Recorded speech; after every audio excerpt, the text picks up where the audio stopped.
Welcome back to our study this week in Proverbs, chapter 1, verses 8 and 9. Today we're looking at the command that we find here in these two verses. Now the command specifically is really just the whole two verses, but let me go back and let me read that for you in Proverbs.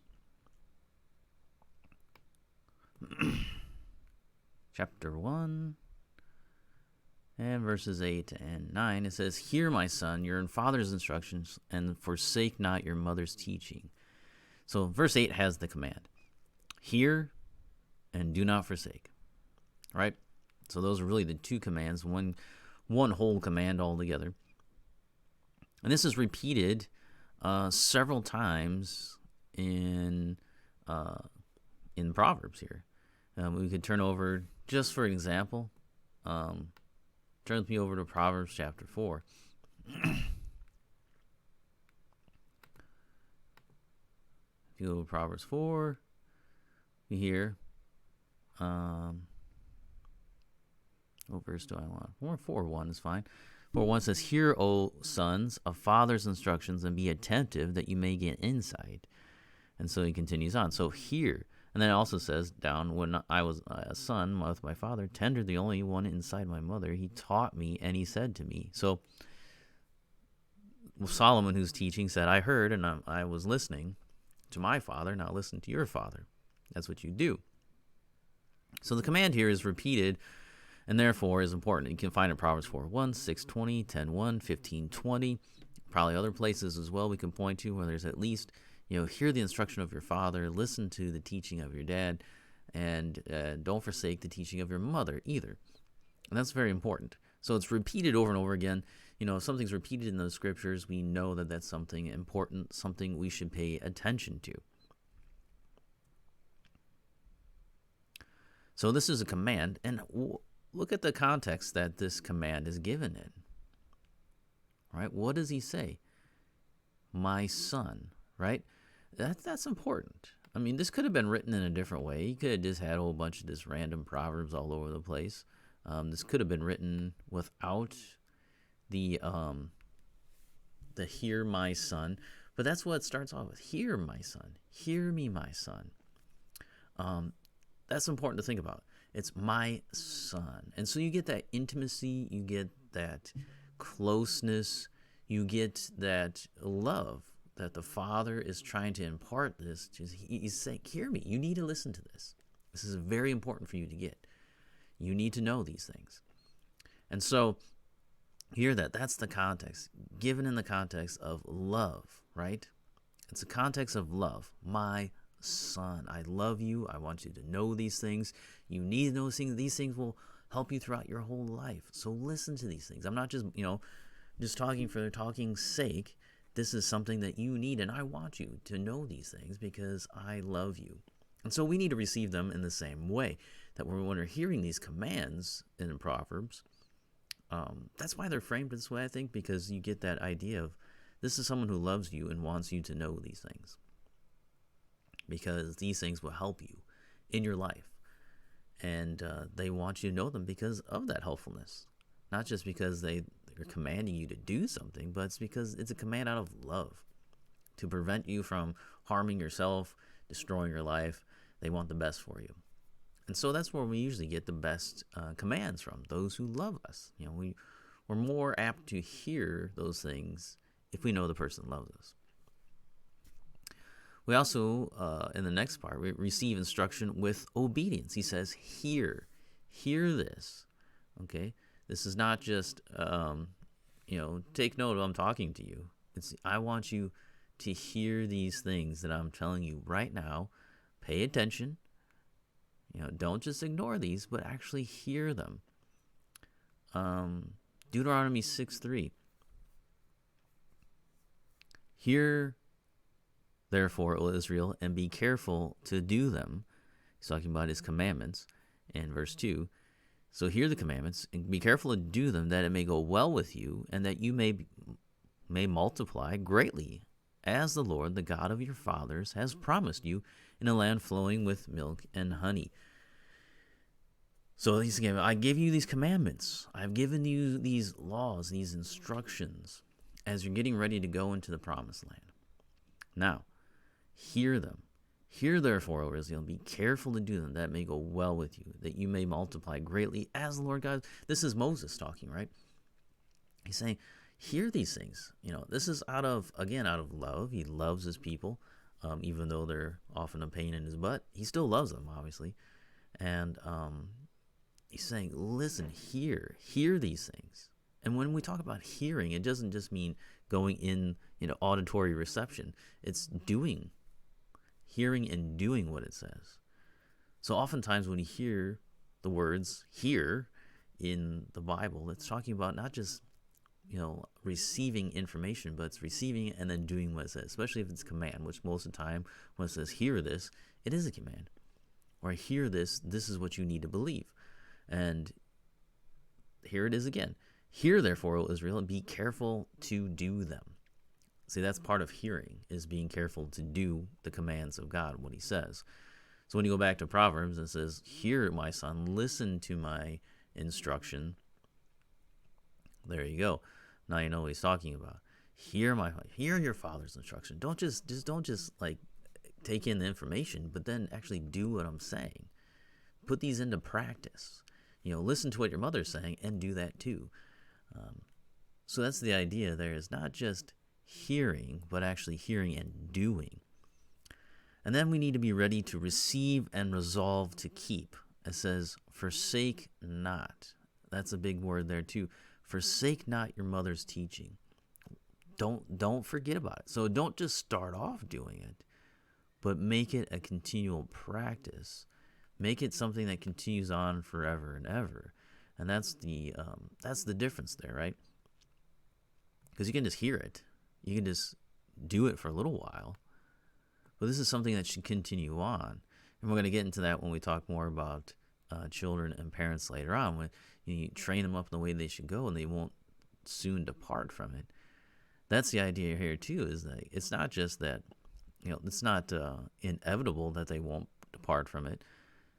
But if you do your job well, and you train them well, and you instill in them, listen to my words, I love you, I want this for you, then they won't soon depart from it.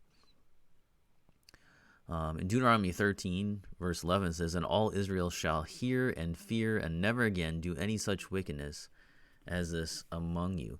This idea of forsaking. So they heard and they obeyed for a little while, but then they didn't. They didn't have the hearing and they didn't have the fearing. Here it is again, matched together. It's the fear of God and then hearing and then doing. Those are all together in this. So we can't really separate that out. It's a package deal here. Fearing the Lord, hearing what he says, which means you're also doing what he says, and then you continue to do it. And so here in this passage in Deuteronomy, God says, and all Israel shall hear and fear and never again do any such wickedness as this among you. He's talking about when someone has to be punished by stoning, and they'll bring this person in front of them and say, okay, we're going to kill you now. And so they'll see that, hear about that, and then not forsake doing what they're supposed to be doing and change their way and doing what they're supposed to do. So you have those three things there. So my son, which is the context of love. You have hearing, actually hearing and obedience. Receiving the instruction and then obeying it. And then ready to receive and resolve to keep it. So you forsake it not. You're ready, you're always willing to hear those instructions. And then when they're biblical, when they're good, then you don't forsake them. You don't leave them behind.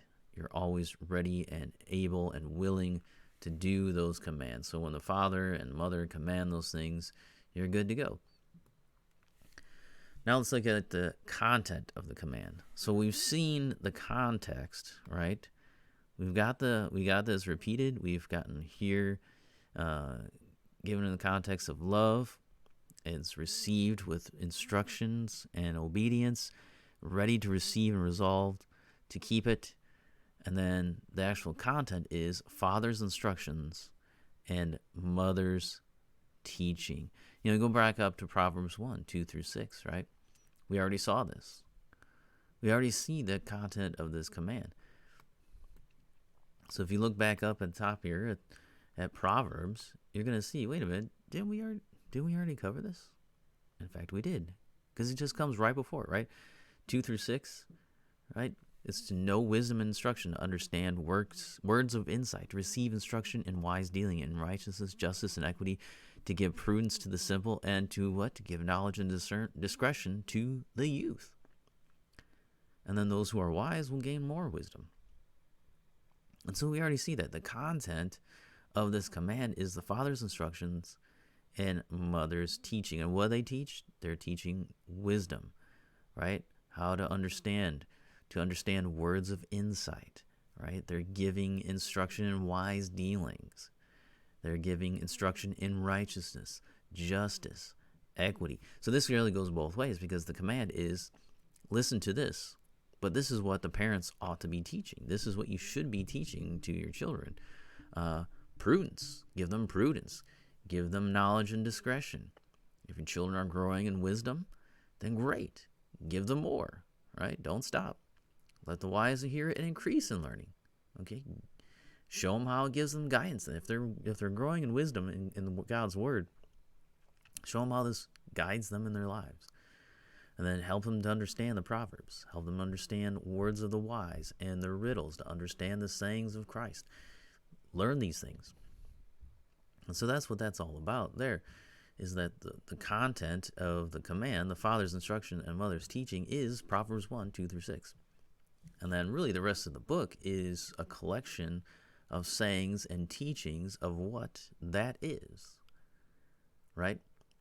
So fathers and mothers need to learn this, because this is what they're teaching.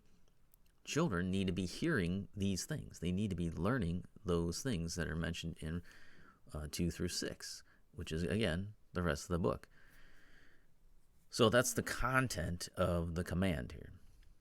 Now, we also see there's a God-given authority to some to teach, right? We see that. Fathers and mothers, God-given authority to teach. They are authorized by God, given authority, and they must be teachers. They have to teach. They have to.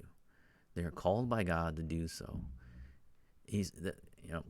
We can go to different places here. Key ones, right? You want to go some key passages you want to get that you need to be teaching, that parents need to, have to, ought to, should be doing it. Ephesians, right? Go over to Ephesians chapter 4. And starting in verse 11. And he gave, this is not that one, not the parents, but here's some of the people that he's given, right? The sixth one is pastors and teachers. So why did I put that out of order? So let me switch that around. So the first one would be 6:1 through 4, which talks about how parents, especially fathers, are to be teaching. And then father and mother, there you go. And then pastors and teachers is the next one, which would be in Ephesians chapter 4. We're going to get that. You're going to see that God gave to the church pastors. And since I'm already there, let me read that one. That one says, and he gave apostles, the prophets, the evangelists, the shepherd, and teachers to equip the saints for the work of ministry, for building up the body of Christ, until we attain the unity of faith and of the knowledge of the Son of God, to mature manhood, to the measure of the stature of the fullness of Christ. So it may no longer be children, tossed to and fro by the waves and carried about by every wind of doctrine, by human cunning, by craftiness and deceitful schemes. Rather, speaking the truth in love, like the book of Proverbs, we are to grow up in every way into him who is the head, into Christ, from whom the whole body, joined and held together by every joint with which it is equipped, when each part is working properly, makes the body grow, so that it builds itself up in love. So the idea is that God has given shepherd and teachers, or pastor teachers, which is just probably the same person as the pastor, the elder, teaching elders. And they are to train, they are to give knowledge, instruction. They are to give wisdom, And that's what this is all about. They're to train them up so that the people in the congregation would no longer be children, but they would be adults in the faith, that they would be strong in the faith, so that they wouldn't be blown around by every wind of doctrine, by human cunning, by craftiness and deceitful schemes, but speaking the truth in love. This is what they do. They're to grow everyone up. They're to help everyone to grow. They're to nurture everyone so that they all grow up and submit themselves to Christ, who is the head. And then they will be part of this body, joined together, and he said, by joined and held together by every joint with which it is equipped. When each part is working properly, makes the body grow, so that it builds itself up in love. So you see here, pastors, teachers, they were given, pastor teachers, if you want to combine it together, which is probably how it's supposed to be read. But they're given to the church in order to do this. So God's given that authority to these people, to these men, to train up the church. And then he's also given that authority to fathers and mothers to train up a specific part of the church, which would be their own children. And so we don't want to take this part lightly either. Because when we see, okay, children, obey your parents in the Lord, for this is right. Honor your father and mother. This is the first commandment with a promise, which we also see here in the Proverbs, that it may go well with you and that you may live long in the land. Fathers, do not provoke your children to anger, but bring them up in the discipline and instruction of the Lord. So here you have it in the New Testament. Same thing that Proverbs is telling us to do, that father and mothers are supposed to be giving, right, instructions, right, teaching. That's what it says. How can a son hold to his father's teaching if the father's not teaching, right? Doesn't make any sense. So it's assumed that the father is teaching, correct? And we're going to get into that next time when we get into the assumptions. But you see right here, fathers are to train, teach, and Paul points that out in Ephesians here. And the children are supposed to be obeying. So we'll stop here for this section, and then we'll pick it up next time, kind of look at the assumptions that come from this passage.